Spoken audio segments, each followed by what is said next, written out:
Hey guys, it's MoPower again. Welcome to Dungeon Defender Basics. I'm going to be going over the basics of the Apprentice class today. Now, when you first start off with an Apprentice, chances are when you want a character is you're probably going to start off with a tower attack character versus a DPS. Sure, it's all fun to shoot fireballs at people as well, but you're going to need those towers to pass the maps. Alright, now you see the four stats down here. You have defense health, defense base damage, defense area effect, and defense attack rate. Now, the sweet spot that I found while leveling is to try to keep your attack speed about half of your attack damage. Try to keep your attack damage as high as possible while not neglecting the rest of the stats. So if you keep your attack speed about half of your attack damage, you're going to do pretty good while you're leveling. Now the attack area of effect, it's the range of your towers. How far away can your towers see and attack the monsters?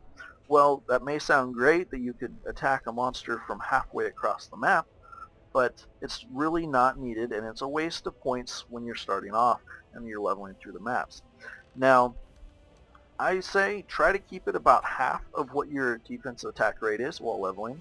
That way, if you notice on a lot of the maps, the mobs don't really come into play till they get fairly close. They'll be coming around corners and what have you in the best defensive spots. You don't have a real long range. So you'll do just fine throughout every single map, with the exception of maybe Summit you could have a little bit of range, but there's a lot of stuff they hide behind. So a 2-to-1 ratio of the attack speed, or excuse me, the attack range to attack speed is normally pretty decent. You can dump more in there if you want, but it's got a lot more diminishing returns than the other stats in my opinion. Alright, the next thing is your defense health. Now if you're playing with only a apprentice and you're not bringing in, say, a squire to put up walls or things of that nature, you will want to have a fair amount of health. I've found the sweet spot for me personally is to keep my defense health roughly about my attack speed, so about half my attack damage. That keeps my walls from being too squishy and still being able to stand up to some punishment. You don't have to max them out, you don't have to put a ton of health in there, or a ton of points into health, but if you keep it about half your attack damage, about the same as your speed, you'll be okay. Okay, now as far as speccing your character for DPS, it's pretty much the same as any other DPS character. You want to keep your attack damage as high as possible with some health. You want to keep that fairly high. It doesn't have to be as high as your damage, especially on a ranged class, because you're not going to be getting hit as much. But try to keep that fairly high. Now as far as the Apprentice and their abilities, they've both got a bomb ability. This one's got, the female version's got Purity Bomb, which will do more damage to skeletons, which I think is kind of lame. You don't run into skeletons that much that it's got to be a perk for the ability. The male also has Mana Bomb. They both do a big explosion. I'll show you what it does. It's cool. It'll knock back characters. That's different mobs. It's great. It has a very long range. It also costs mana, so it's situational. It's real good. If you notice some defense is starting to go down, run up behind them, cast it, knock the mobs back, repair, upgrade real quick, do what you can, drop another wall, things like that. But I don't find myself using it that much. As far as the Apprentice, I wouldn't put really any points in here. They're alright, but you're going to get some from your gear anyway, and you'll be alright there. Your extra points, you could try maxing out, get your run speed up. Anything over 100 run speed, there's no point. Once you get up, I'd say probably to about 50, 60, you're going to have enough points on your gear. You won't need any points in there. Now, hero cast rate, you may think, oh, it's a DPS character, why do I need cast rate? Well, you will need to repair and upgrade things. So make sure you don't get rid of that.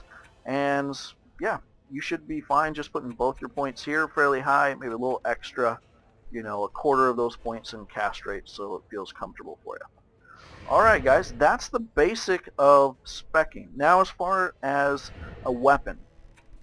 Now depending on if you're a tower spec or a DPS spec, there's a little bit different ways of doing this. Now you will want, for any other character, it doesn't matter if it's DPS or tower, you will want some damage on your weapon. So you will have to upgrade your damage a little bit. That's just so you can kill mobs if you need to. You don't have to do crazy amount of damage. With the way the Apprentice does their charge ability on their shots, you'll do alright.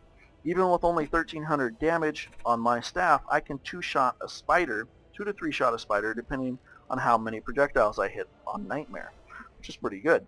And my damage is way, way lower than my DPS character. So anyway, as far as a staff for Apprentice, make sure it has extra projectiles.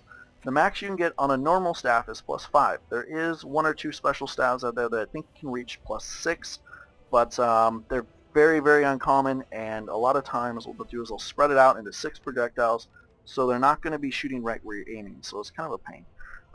With 5 projectiles, what they'll do is they'll do 2 on each side and 2 in the middle, top and bottom. So you'll be hitting 2 projectiles on whatever you're aiming at, which is nice.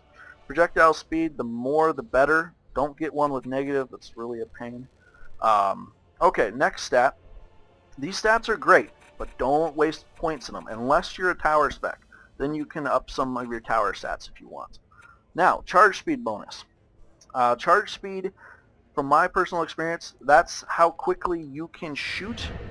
If you know anything about apprentices, you have the auto fire. Let me get the auto fire going here. Oh, sometimes I forget to do. Okay. There we go. Left and then right click. Now that's auto fire. Auto fire, I'm doing about 5,400 damage. That's great. I can hold that down all day long. But if you hold down the left click just a little bit longer, you can see I can do 11 to 12,000 damage. That's quite a bit more damage just by clicking. Now, the amount you have to wait between clicks to get the maximum amount of damage without doing that, that's a real pain because you have to wait for that animation to get over before you can shoot again. So you want to try to charge just enough that it doesn't do that, but you still get the charge bonus of damage. Now, for me personally, the easiest amount of charge to work with is 60 to 80 charge. That seemed to be good. I'm getting a little better with working with 100 plus, but I still overcharge a lot. So there is that there. You want to keep fairly high, but try it out. Find out what you're used to. Upgrade it a couple times. If you're like 40 charge, upgrade it to 60, 50. Try it out. See how comfortable you are. Up a little bit more. The higher it is, the higher your base damage is for your auto shot and whatnot. But I say go with what you're comfortable with. Knockback, that's great if it has knockback, but you're not going to be relying on knockback very often. It will add to your right click ability, your little mini bomb that will knock back if your staff has some knockback. So that is nice there, but it's not a necessity. Elemental damage, don't worry about it. If you have it, great. If it's low, don't worry about it. The days of maxing out elemental damage are long gone with the nerf to elemental damage upgrades, so don't worry about that. Range damage. While you're upgrading, your additional projectiles, I believe, pops up every 10 upgrades. So make sure you watch for that. That should be your #1 priority. After that, put it into base damage. Try to upgrade that as much as possible. And then, charge, get that comfortable as well. Now, for a tower spec, for DPS, just max out damage projectiles, you're good. Now, for tower spec, you can get this to where you feel comfortable, to where on charge shots you can still kill mobs in the difficulty you're playing on. You don't have to max your stats out on every staff. Just get it to where it feels comfortable until you find something better, especially while you're leveling. You don't have to dump a ton of money into it. Defensive stats for your towers, I really wouldn't worry about that while you're leveling until you hit, say, about 70. Then you can start worrying about that. Just get your damage comfortable, and you'll do fine while leveling. So that's pretty much it. I will be doing a video on gear, so feel free to check that out. And that's pretty much it for The Apprentice. Hope you guys enjoyed.